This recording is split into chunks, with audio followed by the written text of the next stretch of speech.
Aslam friends, welcome back to my YouTube channel. चलिए आइए अब हम नावल का पार्ट नंबर 11 स्टार्ट करते हैं। उसके साथ जो हुआ उसके बारे में मुझे बिल्कुल भी अंदाज़ा नहीं, लेकिन बासिया तुम मेरे साथ ये सब नहीं कर सकते। उसने आंखों की सुर्खी को कम करने की कोशिश की। तुम्हारे भाई ने मेरी मासूम बहन जो लाडली थी मेरी बेहद, उसके साथ ऐसा किया। रुबाब चिल्दानी, तो इन सब में मैं क्यों घसीटती जा रही हूँ? वो खुद आई थी, मैंने तो नहीं। अपने हाथ पर हल्की सी जलन महसूस करते उसने देखा जिसके सिगरेट हल्का सा उसके हाथ पर रखा था और फिर इसी सिगरेट का धुआं हवा में मुअत्तल किया था। बकवास नहीं। वो कहते हैं ना कि इंसान अपने गुनाहों की सज़ा अपने करीबी लोगों को तकलीफ में देख कर चुकाता है, तो बस यही समझ लो। वो तुम्हारी सगी बहन तो नहीं थी? उसने हिचकी लेते हुए कहा। इस अनजाने वजूद से उसे नफरत सी महसूस हो रही थी। वह औलाद जैसी थी मेरी मेरी छोटी बहन। मैंने उसका हर लाड उठाया है सिर्फ इसलिए कि वह महरूमियों की ज़िंदगी गुजारती आई थी, कहीं ज़िंदगी से हार ना मान ले। और देखो, तुम्हारे भाई ने उसे ऐसा हराया कि अब वो उठ नहीं पा रही। मादी की याद जहन में लहराते ही वो चूंकि उस शख्स में वो इतनी गुम हो गई थी कि इस बात को यकसर तौर पर भूल गई थी। मैं डील्स में मसरूफ़ हूँ, उसके अलावा भी तुम्हारी मसरूफियत काफ़ी हैं। मुझे सुनने को अक्सर मिलती रहती हैं। कौन सी मसरूफियात? वो पहले ही थका हुआ था, ऊपर से उनके सवालात। मन्नत नामी लड़की कौन है? उसका यहाँ क्या जिक्र? वो सीधा होकर बैठा। तुम बताओ, लगता है कोई खास है जो तबरेज़ शाह की नज़रों की हसार में रहती है 24 घंटे? कोलीग है और कुछ नहीं। कोलीग ही रखो उसे, ऐसी लड़कियों का क्या भरोसा। तुम्हें धोखा देकर आज मैं सारा क्रेडिट खुद ले गई काम का, तो कितना नुकसान होगा तुम्हें, तुम जानती हो? जी, ऐसा कुछ नहीं होगा। आबी हमेशा की तरह उनकी बातें बुरी लगने के बावजूद वो खामोश रहा था। वजह यही थी कि उन्होंने पाला था उसे उसे महंगे तलीमी दारों में पढ़ाया था। मोहब्बत नहीं करते थे, वो जानता था, मगर उसे मोहब्बत अपनी ज़िंदगी में मिली ही कहाँ थी। उसकी अपनी सगी माँ के पास उसके लिए वक्त ना था, तो फिर वो तो उसका सगा बाप था जो कम से कम उसकी ज़रूरियात तो पूरी करता था ना। वो जानता था उसका बाप भी मतलबी है। तबरेज़ शाह का हाफजा कितना तेज़ है सब जानते थे। उसने कम वक्त में काफ़ी तरक्की पाए थे। इस कंपनी का सारा प्रॉफिट उसके बाप के अकाउंट में जाता था और वह उफ तक ना करता था। और उसने लगाने भी किस पर थे? बस मुझे अब वो लड़की तुम्हारे आसपास ना दिखे, नहीं तो उसका कोई बंदोबस्त मैं करूँगा। उन्होंने करोफर से कहते हुए अपनी शाह कंधे पर ठीक की, तो वो भी उठ खड़ा हुआ। मैं औरतों की कितनी इज्जत करता हूँ ये आप भी जानते हैं। मैं उससे फासले पर रहूंगा। बेहतर है आप भी मेरी मुखबरी करवाना बंद करें। वो पहली बार संजीदगी से कहता हुआ बाहर निकल गया था। अगले दिन उसने मन्नत को वो सब जब करते देखा तो सारा गुस्सा उस पर निकला था। बेहतर यही था कि वह फिलहाल उससे दूर रहता। मन्नत अजीब से एहसास में गिरी थी। क्या वह गल था जो उस शख्स की आंखें बयान करती थी, या वो सब जो उसकी शख्स की जुबान से आज अदा हुआ था? तबरेज़ शाह, तुम खुद आओ कि मेरे पास, मैं मजबूर कर दूंगी तुम्हें। कुछ सोचते हुए वो धीमे से मुस्कुराई थी और फिर आंखें मौत गई। और फिर एक दूसरे के सामने होते हुए भी उन्होंने दूसरे को नज़रअंदाज किया था। मन्नत उसे देखी थी, उसके दिल को कहाँ करार आता था। वो तो मोहब्बत में डूबी थी, लेकिन तबरेज़ शाह ने उसे ऐसा नज़रअंदाज किया था कि कभी कभी उसे गुमान होता था कि वो वहाँ पर मौजूद भी है या नहीं। वक्त गुजर रहा था। एक हफ्ते में वो डील मुकम्मल हो जानी थी जिसके लिए वो दोनों साथ काम करते। अभी भी उसके ऑफिस के पास से गुजर कर बैठ जाती कि अंदर से आने वाली आवाज़ पर ठटक कर रुकी। कैसे हो शाह? कितने अरसे बाद हम मिले हैं, वो भी तुम्हारे वाले साहब। अगर मुझे ना बता पाते तो मुझे अंदाज़ा न होता कि तुम इस कंपनी के मालिक हो। इस लड़की ने उसे गले लगाते हुए कहा। तबरेज़ शाह ने दरवाजे के बाहर खड़ी मन्नत को देखा जो संजीदगी से उन्हें देख रही थी। ओह, क्या हुआ? उसका जवाब ना पाते उसने पीछे ही देखा। ओह, एम्प्लॉय है? उसे बोलो आ जाइए अंदर। अब इतना भी हम कुछ पर्सनल नहीं कर रहे, इस लड़की ने बात उठाते हुए कहा। तो मन्नत ने इस्तज़ा या नज़र तबरेज़ को देखा। मिस्टर तबरेज़, ये डील पर हमारा काम मुकम्मल हुआ, प्रोडक्ट्स पहुंचा दिए दीजिएगा। हफ्ते को ये सारा उन्हें डिलीवर कर दिया जाएगा। और मिस, ध्यान से, एम्प्लॉय नहीं हूँ। जिस डील पर यह काम कर रहे हैं ना, उनकी पार्टनर हूँ मैं, उसने कड़वे लहजे में कहा। तो लड़की ने आंखें घुमाई। हफ्ते को मुलाकात आप जारी रखिए, वह तंजिया कहती हुई उसकी बात करते हुए निकल गई। मकसद साहब उसको गले मिलने वाले मर्द की तरफ निशानदेही करना था। मन्नत उसे पहचान की थी। वो सारा बाट थी, किसी सियासी जमात के रुकन की बेटी जो यूनिवर्सिटी में भी अक्सर तबरेज़ के साथ होती थी। कल जब जो ने उस शख्स का हाथ पकड़ा था तो तबरेज़ की आंखों में सुर्खी उतर आई थी। आज कैसे उसने किसी गैर औरत को इजाज़त दी थी उसके गले लगने की? मर्द सब काम अपने हिसाब से करता है। जो उसे बुरा लगा वह बुरा है, और जो औरत को लगा उसे कोई फर्क ही पड़ता नहीं है। वो ताली से मुस्कुराती हुई इस ऑफिस में दोबारा कभी ना आने का वजूद कभी ना आने का खुद से वादा करते हुए निकल गए। सारा आइंदा से ध्यान रखना, इस तरह मिलना मुझे बिल्कुल भी पसंद नहीं है। उसके जाते ही वो होश में आया था। अब तो सब ऐसे ही मिलते हैं। खैर, हफ्ते को क्या है, हमारे प्रोजेक्ट की सक्सेस पार्टी। वो कहता हुआ बिना उसे देखने बैठने का कहे अपनी जगह पर बैठ गया, तो वो भी बिना शर्मिंदा हुए उसके सामने की कुर्सी पर बैठ गए। मुझे नहीं बुलाओगे? तुम भी आ सकती हो। बताओ कोई काम था? नहीं, बस तुमसे मिलने आई थी। उसने बाल अदा से पीछे फेंकते हुए कहा, मुझे मीटिंग में जाना है, मैं वक्त नहीं दे पाऊंगा, माजरत। मैं इंतजार कर लूंगी तुम्हारा, मुझे काफ़ी वक्त ला जाएगा, इंतजार बेकार है। उसे ढके छुपे लफ्ज़ों में उसे कुछ समझाना चाहता, लेकिन वो कहाँ इतनी समझदार थी। ओह, सारा बाट ने मुंह बनाया, मेरा ड्राइवर छोड़ आएगा तुम्हें, बिल्कुल अच्छा लगा, वो कहता हुआ बाहर निकल गया। तो वो घुसोड़ते हुए बाहर निकल गई। अंकल, आपका बेटा मुझे ज़रा मुंह नहीं लगाता। उसने फ़ोन करते हुए कहा, मैं पूरी कोशिश करूँगी। पर भाई, वो ऐसा कैसे कर सकता है? उसने रोंदे हुए लहजे में पूछा। रबाब, मैं तुम्हें आज के बाद उसके लिए रोता ना देखूं। तो इतने बारी दिल से कहा था, वो सब जानता था भाई, सबके मुझे से मोहब्बत कब से है, कितने सालों से, फिर भी उस शख्स ने ऐसा किया। मुझे नफरत है उस लड़की से जिसकी वजह से ये सब हो रहा है। रबाब ने कहा। तो दरेद ने झटके से दुखते हुए सर उठाकर उसको देखा। उसकी गलती नहीं है। हल्का सा इत्तेजाज किया गया। ये सब उसी की वजह से हो रहा है। उसे गलत फहमी है कोई कि आपने कुछ उसके साथ बुरा किया, और उसने बासत को भी यही बताया, और बासत ने उसका बदला मुझसे यूं लिया। दौड़े उसे रोते हुए देखा तो उसके माथे पर बोसा देता उसे सोने का कहता हुआ बाहर निकल गया। तसल्ली देने के लिए उसके पास कुछ बचा ही नहीं था। वो दोनों बहन भाई ने अनदेखी हुई आग में झोंक कर खुद बड़ी अल्जमान हो गए थे। तुम जो नुकसान करके गई हो ना मेरा रुबाइशा हक, उसका बदला सूद समेत लूंगा। मैंने उसके कमरे में जाते हुए आंखों को जोर से रगड़ते हुए कहा, इस गाड़ी का पीछा करो, उसकी हर लोकेशन मुझ तक पहुंचनी चाहिए। उसने फोन करते हुए कहा, मंजिल न जाने उन्हें कहाँ लेकर जाती कौन जानता, लेकिन एक बात तो तय थी कि वो चारों एक दूसरे को भूलने तो नहीं वाले थे। वक्त गुजर रहा था। रुबाइशा की अक्सर तबीयत अपनी हालत की वजह से खराब हो जाती थी। बासत उसका बहुत ही ख्याल रख रहा था। वे एक दूसरे को ये दिखाने की कोशिशों में हलकान थे कि वो इन दोनों से अलग होकर खुश हैं, लेकिन रात के साय फैलते ही वो दोनों यादों के भंवर में फंसते चले जाते थे। 5 माह हो गए थे उसे देखे हुए। रुबाइशा आज अपना चेकअप करवाने आई थी। इस बारी वजूद के साथ निकलना अब उसे बेहद मुश्किल लगने लगा था। अंदर दाल हुई तो डॉक्टर ने उसे देख रही थी। बासत बाइक खड़ा इंतजार कर रहा था। बासत अपने फोन में मगन था जब नजर सामने उठी और पलटना भूल गई। वही थी वो। उसकी आंखों में सुर्खी उतरी क्योंकि वो अकेली नहीं थी, फहद उसके साथ था।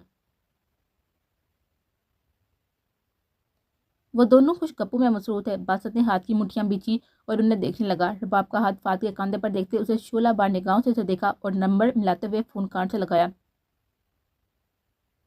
अगले 5 मिनट में ग्राउंड फ्लोर पर जाने वाली लिफ्ट बंद हो जानी चाहिए। उसके पीछे गया जहां वो दोनों लिफ्ट में जा रहे थे। उसने फात का कंधा थपथपाया तो उसने पीछे मुड़कर देखा। रुबाब चौंके आगे थी इसलिए कुछ ना देख पाए। जी, मेरी बीवी से दूर रहो फहद, यही तुम्हारे हक में बेहतर है, और जाओ जब अपनी बीवी से कुछ बात करनी है। बिना उसकी बात सुने वो उसके पीछे लिफ्ट में दाखिल हुआ और फौरन ग्राउंड फ्लोर का बटन दबाया। वो जो फोन चेक कर रही थी उसे मुस्कुराकर ऊपर देखा। अपने सामने मौजूद शख्स को देखते उसकी मुस्कुराहट थमी। तुम? क्यों? आप इतने थोड़े से लड़ते में यह भी भूल गए कि तुम शादीशुदा और एक आदर्श शोहर है तुम्हारा। बासत ने एक कदम उसकी तरफ लेते हुए कहा, मुझे कोई बात नहीं करनी। और फहद कहाँ है? तुम अंदर कैसे आए? अभी मैं मौजूद हूँ, मुझसे बात करो। उसका फोन हाथ से लेते हुए लिफ्ट की दीवार पर मारते हुए धारा। तुम्हारा दिमाग खराब है? वो चीही और झटके से लिफ्ट रुकते महसूस करके उसने बेचैनी से यहाँ वहाँ देखा। ये क्यों रुक गई? ये शख्स तुम्हारे साथ ये क्या कर रहा था? तुमसे मतलब है? मिस्टर पासस जा, अपने काम से काम रखो। उसने उसके सीने पर हाथ रखते दिक्कत देने वाले अंदाज में कहा जो उसके नजदीक आया था। मत बोलो कि अब भी मेरे नकाब में हो। बासत ने उसकी कलाई को मोड़ते हुए उसकी कमर से लगाया। दूर हो।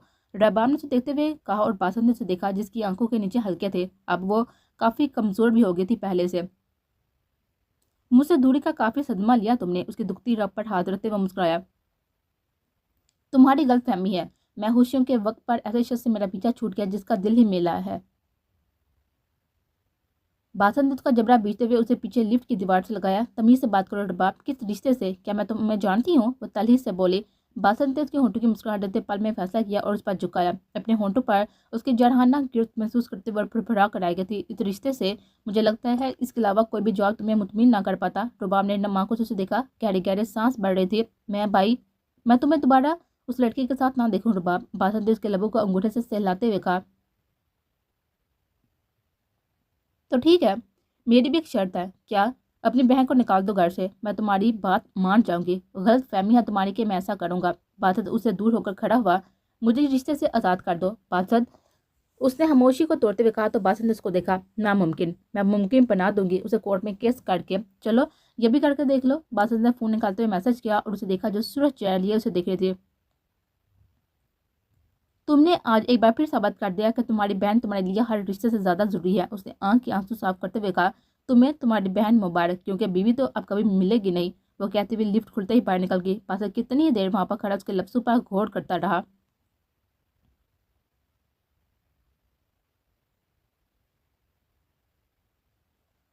اس کے بعد ان دونوں کی آفس سے مصروفیات بڑھ گئی تھی. کام اپنے آخری مراحل پر تھا. فوراً کمپنی کو جمعے کے دن ہی سارے پروڈکٹس دے دیے گئے تھے جو انہیں پسند آئے تھے, کیونکہ وہ پہلے ہی بہت سب دے چکے تھے. آج اس پروڈکٹ کی کامیابی کی پارٹی تھی.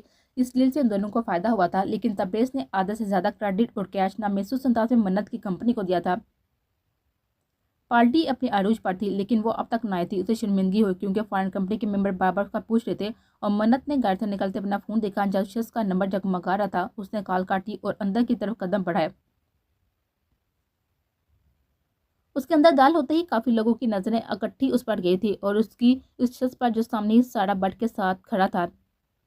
مہرون پاؤں کو چھوتے ہوئے سمپل ریشمی فراک میں دوپٹہ اچھے سے سینے پر پھیلائے, بھاری جھمکے, ہلکے میک اپ اور اونچے جوڑے میں وہ دلکش لگ رہے تھے. جو ان کی بات یاد آتے ہی تبریز شاہ نے اس کے میرون جوڑے کو سلگتی ہوئی نگاہوں سے گھورا تھا. منت نے اسے کئی بار دیکھا تھا, جو رائل بلو 3 پیس سوٹ میں ملبوس تھا. بال جیٹ سے سیٹ کیے گئے تھے, چہرے پر سخت تاثرات جمائے. وہ یہاں موجود تمام سنگل لڑکیوں کے دل پر چھا رہا تھا. اس کا دل دکھ رہا تھا کیونکہ اس نے اب تک منت کو ایک بار بھی نہیں دیکھا تھا. ان کا اکٹھا نام بولا گیا تھا تو دونوں کی نظریں ملی, لیکن منت نے سر جھکا لیا. انہیں مبارکباد دی گئی تھی. پھر کھانے کا دور چلا تھا. لوگوں کے ہاتھوں میں ملبوس شراب کو دیتے منت کو حیرت ہوئی تھی. کہنے کو تو یہ اسلامی جمہوریہ پاکستان تھا. لڑکیوں کے کپڑے بھی ایسے تھے کہ اسے سمجھ نہیں آتا کہ لوگوں نے لفظ لیڈ کو کیا سمجھ لیا ہے. آدھے کپڑے پہننا, حرام کھانا پینا, وہ سب پڑھے لکھے جاہل تھے. تو یہ نہ سمجھ پائے کہ لفظ لیڈ آپ کے کردار, آپ کے اخلاق, آپ کے وجود سے منسلک ہر بات کی نمائندگی کرتا ہے. وہ سر پر بیٹھ گئی کیونکہ یہاں کچھ بھی اسے اپنے کھانے کو نہیں ملا تھا, لیکن بھوک بھی شدت سے لگی تھی. ابھی وہ کچھ سوچتی کہ ویٹر اس کے پاس آیا. میم, یہ آپ کے لیے.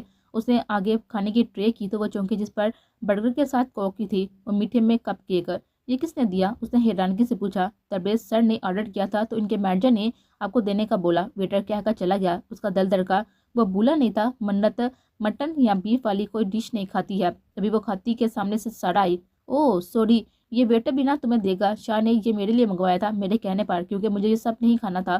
وہ کہتی اس کے ہاتھ سے ڈش لے کر چلی گئی تھی. اس کا دل جو دھڑکا تھا پھر ساکت ہوا. اس کی آنکھیں پل میں نم ہوئی.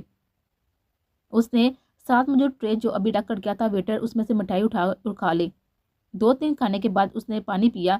مٹھائی کچھ کڑوی اسے 1-2 نوالے میں لگی تھی, لیکن وہ نظر انداز کر گئی. اب کوئی اس میں تو کچھ ملانے سے رہا, لیکن وہ غلط تھی. 10-15 منٹ میں اس کا سر برے طریقے سے چکرا رہا تھا. میں نے کہا تھا نا کہ تم سرخ لباس میں اسپائسی لگو گی. اسے اکیلے بیٹھا دیکھ کر جون آیا اور یہاں وہاں دیکھا تو تبریز نہیں تھا کہیں آس پاس. جون, کیا تم وہ سامنے میرے مینیجر کو بلا سکتے ہو؟ اس نے انگریزی میں کہا تو وہ مسکرایا. کیوں, کیا ہوا؟ جو اسے کہنے لگا مجھے کہو. جو اسے کہنا ہے مجھے کہو. دوست سمجھ کر ہی کہہ لو. آج ہماری آخری ملاقات ہے. میرا سر گھوم رہا ہے. اسے بلا دو تاکہ میں ڈرائیور کو بلا دے. وہ مجھے واپس جانا ہے گھر. اچھا آؤ میں گھر تک چھوڑا ہوں. جون نے اسے کہا تو وہ سر ہلاتی اس کے ساتھ ہوئی, کیونکہ آج جون کی نظروں میں اسے کچھ نہ دیکھا تھا. وہ اس کے پیچھے پیچھے تھی, لیکن سامنے میز کو نہ دیکھ پائی. اسے ٹکرائی. اس پر موجود باری اور قیمتی واز زمین پوس ہوا تھا اور سب اس کی طرف متوجہ ہوئے. تبریز نے اس کو دیکھا جو حالی نگاہوں سے اس جگہ زمین پر بکھرے کانچ کے ٹکڑوں کو دیکھ رہے تھے. اس نے اپنے مینیجر کو اشارہ کیا اور خود بھی آگے بڑھا. ان کو چکر آ رہے تھے. جون تبریز کو دیکھتا وہ جلدی سے بولا, مبادہ کوئی اسے غلط نہ سمجھے. تبریز کا مینیجر منت کو باہر لے کر گیا اور اس کی گاڑی میں بٹھاتے اے سی آن کیا. اسے پانی کا بوتل لا کر دی. یہ سب اس نے تبریز سے میسج کیا تھا کرنے کو. 20 منٹ بعد تبریز بھی آتا وہ دکھائی دیا تھا تو پیچھے ہوا. وہ تب سے وہاں پر کھڑا تھا. کیا ہوا انہیں؟ سر شاید کچھ کھا لیا جس میں نشہ تھا. اس کے مینیجر نے کہا. اوکے, اندر سب سنبھال لینا. لوگ تمام جا چکے ہیں. ہوٹل کی انتظامیہ کو اس واز کے پیسے ادا کر دینا. کل ملتے ہیں. Okay sir. اس نے گاڑی میں بیٹھتے ہوئے گاڑی تیزی سے سڑک پر ڈالی. آپ کو بہت احتیاط کی ضرورت ہے ربائشہ دھڑیل. ڈاکٹر نے اس کی رپورٹس دیتے ہوئے کہا. آپ کی ڈائٹ بہت خراب ہو جا رہی ہے. آپ بالکل اپنا خیال نہیں رکھ رہی. آپ کے کیسز میں کمپلیکیشنز ہو سکتی ہیں. ڈاکٹر نے کہا تو اس نے سر اٹھایا. اپنے سامنے موجود شخص کو دیکھا جو سرخ نگاہوں سے اسے دیکھ رہا تھا. 5 ماہ اس نے ہر رات اس شخص کو یاد کیا تھا. اسے دیکھتے اس نے آنکھیں جھکائی. ڈاکٹر. اس نے ڈاکٹر کو کچھ کہا تو ڈاکٹر ایکسکیوز کرتے ہوئے باہر نکل گئی. تمہیں لگتا ہے کہ یہ سب کر کے تم بہت اچھا کر رہی ہو. اگر یہ مجھ سے بدل لینے کا طریقہ تو نہایت ہی گھٹیا ہے. دھڑیل نے ربائشہ کی کرسی کی طرف جھکتے ہوئے کہا. ایسا کچھ نہیں ہے. وہ منمنائی. تیار ہو میری اولاد میرے حوالے کرنے کے لیے؟ آپ کی بار اس کی آواز میں مسکراہٹ کا عنصر نمایاں تھا. میں نہیں دوں گی. کیوں؟ ایسا تم نے ہی کہا تھا نا. میں ایسا نہیں کر دیتی. وہ ہلکی آواز میں بولی. اس کا سستا ہوا چہرہ اس کا حال بیان کر رہا تھا. دھڑیل کا دل کیا کہ سب کچھ بلا کر اس کو خود میں چھپا کر اس کے چہرے پر مرہم رکھے جو اپنے رنگ کھو چکا تھا. کھانا کیوں نہیں کھا رہی ہو ٹھیک سے؟ उसे ठीक खड़ा करते हुए दुरैद ने संजीदगी से कहा, दिल नहीं करता। वो हल्के से बोलकर अपनी उंगली से दुरैद के बाजू पर गोल गोल दायरा बनाने लगे। तुमने मुझसे ज्यादा खुद के साथ बुरा किया राबी, ये जानते हुए कि तुम्हें तुम्हारे वजूद की दुरैद यज़दानी से बेहतर कोई नहीं संभाल सकता। दुरैद यज़दानी को इसके लेकर सारा बड़म पानी हुए थे जो उसने उसे माफ ना करने और नफरत करने के लिए किए थे। उसे इस हाल में देखकर वो तरफ उठा था। शायद मोहब्बत में ऐसा ही होता है, महबूब लाख गलतियां करे, दिल उसे बार बार माफ करने का जज्बा रहता है। ऐसा ही उसने किया था, लेकिन आप नाकाम रहे। उसे नजरें उठाकर उसको देखा। ऐसा करने पर मुझे तुमने मजबूर किया था, मत बोलो, थक गई हूँ। उसे लड़खड़ाते देखकर दरिंदे से वापस कुर्सी पर बैठाया। शाल कहाँ है तुम्हारी? उसके हल्के से दुपट्टे को देखते हुए उसने साथी से इस्तफसार किया। गर्मी लग रही थी इसलिए गाड़ी में उतार दी। वो फिर हल्की सी आवाज में बोली, अगली बार मुझे बाहर उतरी भी ना दिखे और अपने खाने का ध्यान रखो। रुबैशा, मैं आखिरी बार बोल रहा हूँ तुम्हें। वो कहकर उठा और बाहर निकल गया।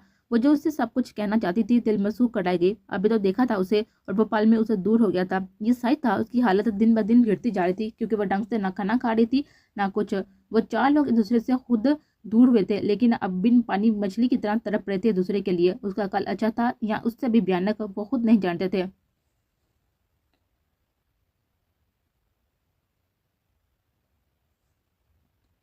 मन्नत क्या खाया था? उसे मन्नत को खुद की तरफ देखते पाकर इस्तफसार किया। क्या खाया था? क्या मतलब? तुमने लेकर दिया था भूखे आदमी? उसने कहा तो तबरेज का लबो लहजा सुनता हुआ ठंडा हुआ। तुम भूखे हो? कितने? उसने उसकी तरफ उंगली करते हुए कहा, लेकिन तबरेज ने जवाब नहीं दिया। तुम जानती हो कि मैं वो सब नहीं खाती, लेकिन फिर भी तुमने सिर्फ उस सारा वारा को ऑर्डर करके दिया। खामोशी से बैठो, तबरेज ने कहा तो उसने मुंह बसोरा। गाड़ी रोको, गाड़ी रोको ना। वो चीही तो तबरेज शाह ने गाड़ी साइड पर रोक कर सुलगती हुई निगाह उस पर डाली। उसे बेहद गुस्सा था पहले ही उस पर। उसे इस रंग में देते तमाम लोगों की निगाहों का मरकज बनते देख वहां से कुछ उठ पटांग खाने पर और जून से एक बार फिर बात करने पर, और अब ये सब मेरे बात दुख रही है, ये खोल दें। उसे दूसरी तरफ मुंह करते हुए अपना जूड़ा उसे दिखाते हुए कहा तो तबरेज शाह ने गहरी सांस पड़ी और फिर साड़ी प्रेस निकालते उसका जूड़ा खोला। जूड़ा खोलते ही उसके सिल्की बाल उसके चेहरे पर फैल गए थे। वो इस वक्त बेहद हसीन और मासूम लग रहे थे। उसने फौरन उस पर नजरें हटाई। उसकी नजर लग जाती अगर उसे तो।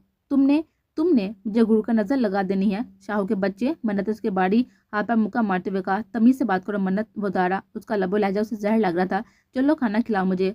उस सारा वार को तो बड़ा खिलाया था ना, लेकिन बीवी जिसका तुम्हारी उप्स आपके पैसों पर हक है, उसे तो कुछ नहीं खिलाया। तबरेज शाह ने गाड़ी साइड पर रोकी, उसके लिए कुछ चंद एक चीजें लेकर आया। उसका नशा सुबह तक उतर जाता। वो खाते साथ एक नजर से भी देख लेती जो सामने देखता हुआ ड्राइव कर रहा था। अपना वॉलेट दे। तबरेज शाह ने खामोशी से अपना वॉलेट उसके हाथ में थमाया। अब ये मेरा है ना, ताकि आप आप उस सारा वारा को कुछ ना खिला सको। उस बात का गहरा सदमा ले गई थी। वो नशे में ये सब बार बार दोहरा रही थी, जिसका मतलब था कि उसे तबरेज शाह की ये हरकत बहुत ही नागवार गुजरी थी। तबरेज शाह से गड़ लाया था और कमरे में जाने का कहते खुद फ्रेश होने चला गया था। वापस आया तो बिना चेंज किए सो गई थी। उस पर कंफर्टर दिया तो वो देखा उसका वॉलेट जोर से मुट्ठी में दबोचे सो रही थी। मन्नत मन्नत मन्नत, तबरेज शाह, तुम तो सरापा इश्क हो। चुपकर उसके बालों पर लब रखता हुआ पीछे हटा।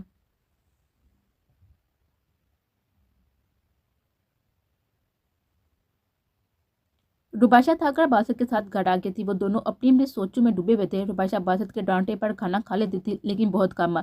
बासत खुद भी इसके लिए परेशान था, लेकिन उसने खाने पर जबरदस्ती नहीं काटता था क्योंकि रुबाशा की तबीयत ऐसी हो जाती थी। बाकी उसकी हर आसाइश सगेबाजी से बढ़कर पूरी कर रहा था, लेकिन अपनी बहन के दिल को कैसे खुश करता जो किसी से अलग होने पर खामोश हो गया था। दवा लो रुबाशा, खाने के बाद दवा देता। बासत उसे कमरे में भेजा था जब वो कई लम्हे एक दूसरे कोने में नजरें मरकूज की बैठी रही थी। क्या वो सच में उसकी औलाद उसे ले लेगा? ये सोच आते ही रुबाशा कांप उठी थी। इस वक्त मैंने उसे कितनी तकलीफ सही थी वो लफ्ज में बयान नहीं कर सकती थी, और अब वो कह रहा था कि उसकी औलाद ले लेगा। उसने तो सब गुस्से में उसे तड़पाने के लिए कहा था, लेकिन अब खुद तड़प पड़ी थी। रुबाशा ने फोन उठाया। उसका नंबर मिलाते हुए गहरा सांस पड़ा। रिंग जा रही थी, लेकिन कॉल मसूल नहीं हो रही थी और वहीं पर चक्कर काटने लगी। 20 मिनट के इस मुख्तसर वक्त में वो बुरी तरह से हाँप गए थे। पैरों में तकलीफ अलग थी। दुल्हन ने लैपटॉप बंद किया और फोन उठाया। रुबाशा के 2 मिस कॉल्स देते तेजी उसका नंबर मिलाया था। दिल में हजार अंदेशे और बुरे ख्याल आए थे। उसने उसको कोसा कि क्यों उसने फोन को साइलेंट पर डाला था। दूसरी तरफ से कॉल उठा ली गई थी, लेकिन कोई जवाब ना मिला। रुबाशा, क्या हुआ? सुन रही हो ना मुझे? वो तेजी से बोला, लेकिन जवाब नहीं था। राबी, रुबाशा, मैं सुन रही हूँ, वो रुंधे हुए लहजे में बोली। क्या हुआ? तबीयत ठीक है? वो तेजी से अपनी जगह से खड़ा हुआ था। तो फिर? दुरई यजदानी ने खिड़की के पास खड़े होते उससे पूछा। आप सच में ऐसा करेंगे? कैसा? आप मुझसे उसे लेकर जाएंगे? तुम्हें क्या लगता है कि मुझे क्या करना चाहिए? ऐसा तो नहीं करना चाहिए। ये मेरा बेबी है, मैंने हर दिन अकेले खुद को संभाला है। ये तुम्हारा फैसला था राबी, अब क्या हुआ? آپ ایسا نہیں کر سکتے، آپ کے ربیشہ اونچی آواز میں چیخی۔ ربیشہ دریج شیطانی، اگر نہیں چاہتی ہو کہ میں تیزی سے 2 گھنٹے کی ڈرائیو کرتا وہاں پہنچوں تو آواز آہستہ رکھو، اپنے بستر پر لیٹو، تمہیں آرام کی ضرورت ہے۔ وہ شروع میں سخت اور پھر تحمل سے کام لیتا ہوا بولا، مجھے وہاں آنا ہے آپ کے پاس۔ وہ تھک کر قبول کر گئی تھی کہ اس مشکل سفر میں اب وہ خود کو اکیلے نہیں سنبھال پائے گی۔ تم نے اور تمہارے بھائی نے میری بہن کے ساتھ جو کیا، اس کے بعد بھی تمہیں لگتا ہے کہ میں دورہ تمہارے پاس آؤں گا تمہیں لینے؟ وہ سب یاد کرتا تلخ ہوا۔ مجھے اس بارے میں کچھ نہیں پتا تھا، میں 1000 بار بتا چکی ہوں، ربیشہ نے حتمی لہجے میں کہا اور فون کاٹ دیا۔ وہ بس اسے دیکھتا ہی رہ گیا۔ وہ پل میں تولا تھی اور پل میں ماشا، ابھی چند سیکنڈ پہلے اس کے پاس آنا چاہتی تھی اور اب 2 سیکنڈ بعد اس سے بات بھی مزید نہیں کرنا چاہتے تھے۔ تم مجھے پاگل کر رہی ہو بیوقوف لڑکی۔ اسے فون سر پر پھینکا اور یہ سب باسط کا کیا درا تھا جس نے اس کی پرسکون زندگی میں یہ طوفان برپا کیا تھا۔